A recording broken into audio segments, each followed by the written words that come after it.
You ask Tiger to calculate. This deals with linear inequalities with one unknown. The final result is n greater than 1. Let's solve it step by step. Simplify the expression. Simplify the arithmetic.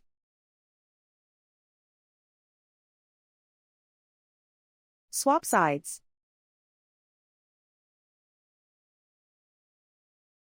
Isolate the n. Divide both sides by -3.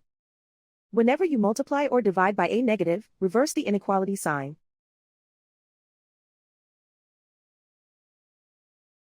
Cancel out the negatives.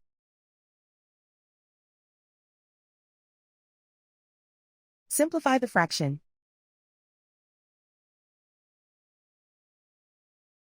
Cancel out the negatives.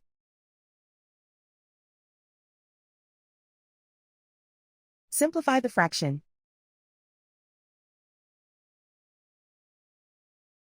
Plot the solution on a coordinate grid. And so the final result is n greater than 1.